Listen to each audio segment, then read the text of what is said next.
Hi, my name is Tony, and this is Every Frame a Painting. The most basic thing we have in film grammar is probably this: shot, reverse shot. Nearly everything you watch is going to be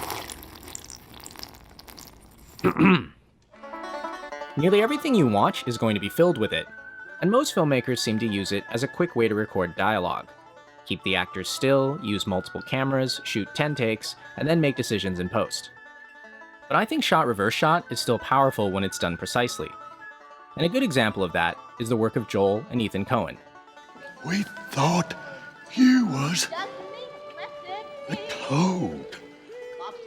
Because the Coens are masters of the dialogue scene, and they've done it by keeping their shots simple but precise. Can I share something with you? So today, let's reconsider shot-reverse shot. What can we learn from the way the Coens use it? But let me ask you a question. Would an imbecile come up with this? One of the first things you notice about the Coens is that they like to film dialogue from inside the space of the conversation. And that means the camera is usually in between the two characters, so that they each get separate shots. Do I make myself clear? In other words, they shoot a lot of singles. I'm sorry, I wasn't listening. Other filmmakers, like Paul Greengrass, prefer the camera behind the characters, usually on a very long lens, so you feel like you're spying. I want to know what happened. What happened? Jason Bourne happened. You got the files. Then let's cut the crap. The Coens and Roger Deakins don't do this. In fact, they film almost exclusively on wide lenses. Well, I've got a very strong feeling about lenses, and personally, I'm sitting here talking to you, and you're filming me from over there on a shoulder and probably a single, where I'd rarely do that, because I think, the camera wants to be, to me, I would shoot singles inside here. And if you do this, switch to a wider lens and bring the camera closer, it feels like... It's different, right? It's a sense of presence. You're right there with somebody supposed to be. I think psychologically, it's a totally different effect, so... But what is the psychological effect? If a long lens feels like you're spying, then how does this lens make you feel? Look, something is very wrong. I don't want Santana Abraxas. I've just been in a terrible auto accident. I would say it's two feelings. Kind of uncomfortable,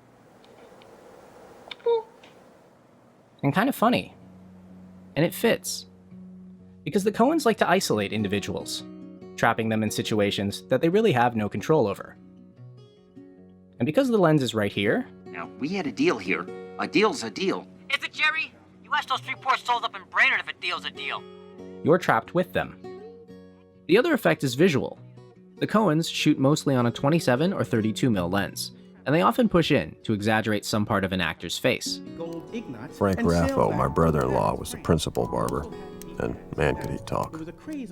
Using wide lenses doesn't just exaggerate the face, it also exaggerates forward camera movement, like dollying into a close-up. Also a sense of action, like if I bring my hand closer or further from the camera, the wide angle lens is going to have much more effect. And even if I'm shifting like this, maybes don't make it so. It's going to feel more live, more edgy. What? Are you kidding? We got us a family here. But the third effect of shooting singles this way is environmental. Shots like this have a nice balance between the character and everything around her. I'd be very surprised if our suspect was from Brainerd. Yeah. And it helps us get a quick read on very minor characters. Think about how well you know this woman just from her clothes and her workspace. We can't give out no information. But what really distinguishes the Coens is the rhythm of their editing. We depressed the stock to the point where we can buy 50%. 51, not counting the mezzanine. It could work. It should work. It would work. It's working already. Many people think the rhythm comes from their dialogue, but the rhythm is actually nonverbal.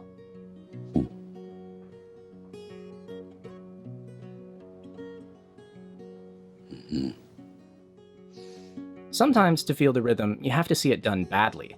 This is a film they wrote but didn't direct. Watch the awkward pause between two lines of dialogue. Not that I judge. How terribly interesting. But is there a tournament of some description with various rowdy goings-on? It just feels off. Now watch this moment, directed by them. Cigarette? Right. And this rhythm is what underlies so many of their scenes, and it's how they find the non-verbal moments that other directors don't look for.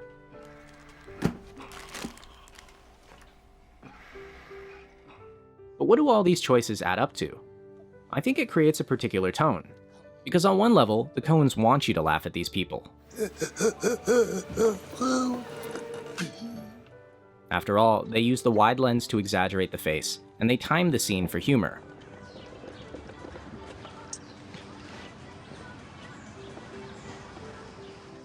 But on another level, the Coens want you to empathize with these characters.